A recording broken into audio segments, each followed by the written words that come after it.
Selamat sore, Pak. Oh iya, perkenalkan nama saya Dr. Rehan, saya dokter berjaga pada sore hari ini. Baik Pak, saya konfirmasi identitas Bapak dulu ya. Nama Bapak siapa Pak? Nama saya Muhammad Rofi. Mas Rofi, oke. Tanggal lahir Pak? Tanggal lahir 21 Januari Tahun? 2001. Oh, oke. Alamatnya di mana Mas? Nama saya di Ambon, Tangerang Oh, Selatan. ya. Oke. Baik Mas, jadi pada sore hari ini saya akan melakukan pemeriksaan fisik pada Mas ya, pada sekitar rongga mulut dan rongga perut, dan terakhir mungkin nanti ada di daerah genital. Nah, pada pemeriksaan ini saya akan melakukan inspeksi, melihat, nanti saya raba-raba sedikit mungkin, dan saya akan mengetuk juga di daerah perut, lalu juga paling nanti saya akan menggunakan stetoskop untuk mendengarkan bunyi suara perutnya gitu. Pada pemeriksaan kali ini mungkin akan merasa kurang nyaman Masnya, karena mungkin nanti akan minta dibuka ya setengah ya bagian perutnya ya. Kalau Mas bersedia? Bersedia. Baik, kalau bersedia boleh ke tempat pemeriksaan. Baik, sebelum melakukan pemeriksaan kita mempersiapkan alat bahannya dulu. Alat yang disiapkan itu ada handscoon, lalu ada hand rub, lalu ada spatula lidah, ada kacanya juga, lalu juga kasa, lalu stetoskop dan pen light. Pertama-tama kita akan cuci tangan dulu dan menggunakan handscoon.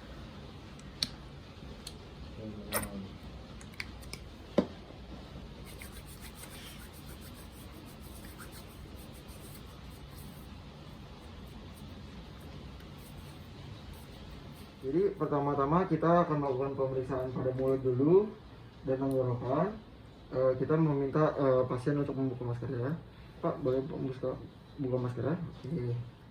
Lalu buka mulutnya. Oke. Pertama-tama kita lihat ini dulu ya. Bibirnya dulu, dari bibir bagaimana, apakah terdapat kelainan, bibir pecah-pecah, apakah bibirnya lembab atau kering gitu ya. Lalu setelah itu kita lihat, Pak, boleh Pak ya, buka mulutnya Pak. Oke, dilihat pada mukosa mulutnya, apakah terdapat peradangan atau kelainan, apakah terdapat benjolan pada mukosa mulutnya. Lalu sekaligus juga kita lihat bagaimana lidahnya, apakah ada benjolan. Lalu kita lihat juga giginya, apakah terdapat karies atau giginya bolong. Lalu dengan menggunakan handscoon kita melakukan palpasi kepada dalam mukosa oral pasiennya. Kita raba apakah terdapat benjolan atau tidak. Lalu nanti kita menggunakan spatula tang. Pak, sekalian Pak, tolong jiluri lidahnya Pak, buka. Nah, oke. Nanti kita memasukkan spatula tang. Lalu dan yang dibalut yang kasa ditekan di lidah. Nanti kita lihat uvulanya, orofaringnya bagaimana, apakah terdapat kelainan, apakah terdapat peradangan atau tidak. Lalu setelah inspeksi pada pemeriksaan fisik mulut dan tenggorokan, kita melakukan langsung ke abdomen. Mas boleh Mas ya, boleh dibuka. Nah, kita minta pasien untuk membuka rongga perutnya dari arah, mungkin batasnya dari processus xiphoideus dari atas, dan bawahnya itu symphysis pubis. Lalu kita lihat kontur abdomennya, kita inspeksi dulu bagaimana konturnya, apakah buncit, apakah kurus, apakah ada massa ototnya juga. Lalu kita lihat umbilikalnya, apakah ada terdapat bulging. Lalu setelah itu kita lihat apakah ada perbesaran organ, dan terakhir mungkin apa kita bisa lihat terdapat gerakan peristaltik khususnya dan pulsasi aorta abdominal. Dan di sini tidak terlihat karena hanya bisa terlihat pada orang yang kurus. Lalu di sini tapi memang konturnya kurus tapi tidak terlihat untuk peristaltik dan pulsasinya. Dan ini dalam batas normal. Lalu setelah inspeksi kita akan melakukan auskultasi dengan menggunakan stetoskop. Kita auskultasi di 9 regio abdomen. Relax saja ya Mas. Di 9 regio ini kita kira-kira untuk satu regio itu 1 sampai 2 menit agar bisa terdengar bising ususnya, itu bunyi normalnya, dan frekuensi normalnya itu 5 sampai 15 kali per menit.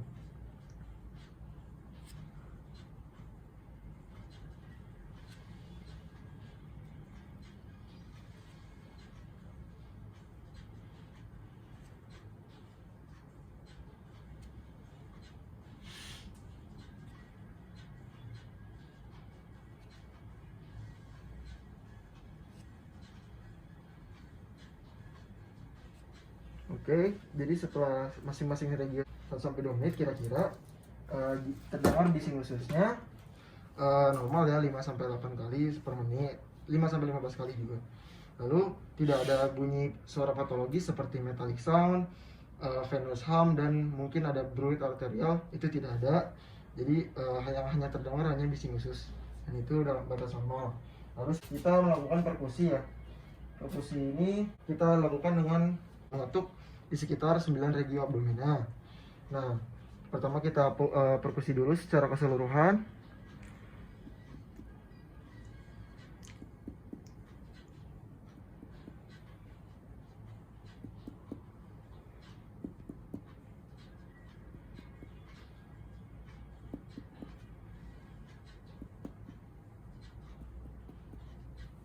Pada perkusi itu kita lihat bagaimana bunyi suaranya itu. Bunyi suaranya itu timpani ya, dalam keseluruhan abdomen bunyinya timpani. Namun pada regio hipokondrium kanan mungkin bunyinya terdengar peka karena terdapat hati atau hepar di sana. Lalu setelah itu kita perkusi juga dari heparnya ini, batas heparnya ini, liver span bisa dari CS6. Dari CS6 pasien kita ketukan, kita dengar suaranya, bunyi yang dikeluarkan menjadi pekak, dan jika diteruskan ke bawah akan menjadi timpani. Lalu setelah itu palpasi ya, palpasi pada abdomen kita raba. Ada dua ya, palpasi superficial dan profundus. Nah, kita palpasi superficial, Mas nanti sambil ini ya, kalau misalkan ada yang sakit bilang aja. Kalau misalnya nanti ada, saya tekan sedikit gitu. Ada sakit gak? Mungkin agak geli sedikit tuh. Oh, geli sedikit ya, bentar saja. Gak ada yang sakit di sini setelah saya tekan? Oke. Jadi setelah palpasi superficial kita akan melakukan palpasi profundus, bedanya lebih ditekan aja pada 9 regio abdomen. Kalau ada nyeri tekan, bilang ya, Mas ya. Selama ini ada nyeri? Enggak ada. Enggak ya? Enggak ada. Kita sini ada? Enggak ada. Enggak. Oke. Setelah palpasi ini kita tentukan apakah terdapat nyeri tekan atau tidak. Lalu kita raba juga, misalkan ada massa yang dirasakan pada 9 regio abdomina. Lalu setelah itu untuk hasilnya ini dalam batas normal. Lalu setelah palpasi abdomen, oh iya jangan lupa juga kita lihat raut wajah pasien ketika ditekan. Biasanya kalau misalkan ada sakitnya, jadi biasanya saat kita tekan gitu dia seperti meringis gitu sakitan. Lalu setelah itu kita akan melakukan pemeriksaan ini ya, cairan bebas atau asites. Itu ada dua pemeriksaan, ada shifting dullness dan undulasi. Lalu pertama yang shifting dullness dulu. Shifting dullness ini kita lakukan dengan cara perkusi di daerah umbilikal, di daerah tengah ya, lalu nanti diperkusikan dari medial ke lateral. Di sini menentukan bunyi timpaninya. Apakah bunyi timpaninya jika kita tetap perkusikan sampai lateral itu menjadi redup atau tetap timpani. Karena kalau misalnya menjadi redup, karena itu tandanya terdapat cairan. Dan tes shifting dullness positif. Tahan sedikit ya Mas ya.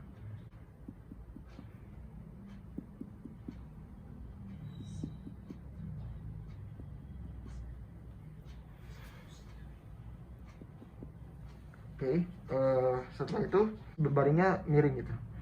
Mas coba miring ya, sedikit sana tidurannya. Nah di sini jangan lupa nanti jari pada saat dimiringkan, pastikan posisi jari tetap di tengah. Lalu kita lihat lagi bunyinya bagaimana, dan ini kita teruskan seperti tadi. Oke, lalu kita tentukan itu apakah bunyinya dari medial ke lateral itu dari timpani menjadi redup atau tetap timpani. Kalau misalkan jadi redup, terdapat cairan arti tandanya. Setelah itu kita tes undulasi ya. Tes undulasi ini sama untuk kasih tes juga. Coba dibaringin biasa lagi ya. Lalu pasien diminta seperti ini ya.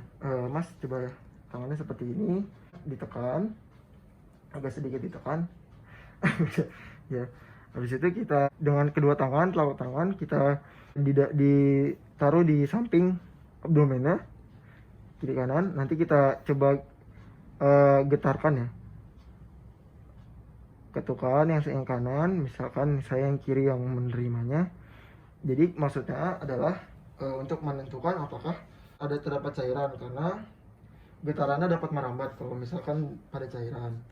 Jadi pada pasien ini hasilnya normal, tidak terdapat cairan. Baik, setelah melakukan tes undulasi dan shifting dunas, kita akan melakukan palpasi hepar. Jadi kita tentukan batas heparnya. Kita dilakukan dari sias dextra ya, atau dari regio inguinal dextra. Kita tekan dengan menggunakan sisi palmar. Pasien diminta rileks dan sambil tarik napas gitu, inspirasi maksimal. Coba tarik napas lah. Oke. Palpasi kita lakukan sedikit demi sedikit hingga ke atas. Oke, tarik napas mas. Oke. Oke, coba sekali lagi ya. Oke. Tarik napas mas. Oke. Pada palpasi heparnya tidak ada pembesaran dalam batas normal. Lalu setelah itu kita melakukan palpasi lien dulu deh, nggak apa-apa, lien dulu. Lalu kita lien ini dengan menggunakan metode Schaffner ya. Metode Schaffner ini maksudnya apa? Kita palpasi lien ini kita lakukan dari sias dextra, lalu membentuk garis imajiner melewati umbilical dan ke arah regio hipokondrium sinistra. Mas sambil tarik napas ya. Oke.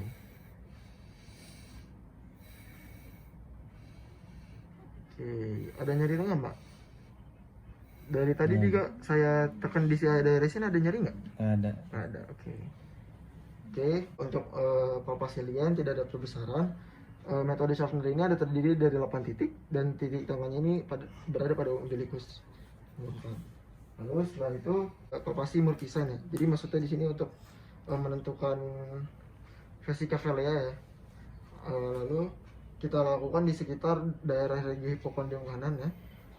Kita lihat apakah ada terdapat nyeri tekan atau tidak. Coba Pak, ada nyeri? Ada. Oke. Lagi sekali lagi deh. Oke, ada ya. Berarti tidak ada nyeri tekan, artinya normal. Lalu setelah itu palpasi McBurney untuk menentukan appendicitis pada sekitar ini ya, daerah sias umbilical, sias kanan. Kira-kira mas kalau misalkan saya tekan ada sakit gak? Nggak ada. Nggak ada ya. Kalau misalkan saya lepas ada sakit gak? Nggak ada. Nggak ada. Oke. Jadi untuk pemeriksaan palpasi McBurney-nya itu dalam batas normal.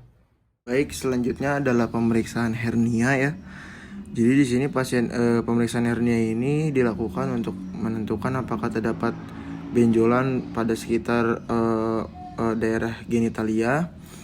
Pertama-tama kita minta pasien dalam posisi berdiri dan pemeriksa duduk di depan pasien dengan nyaman.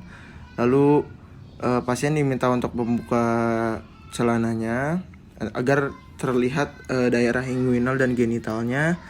Lalu kita lihat dulu inspeksi apakah terdapat benjolan atau keadaan asimetris di kedua area inguinal.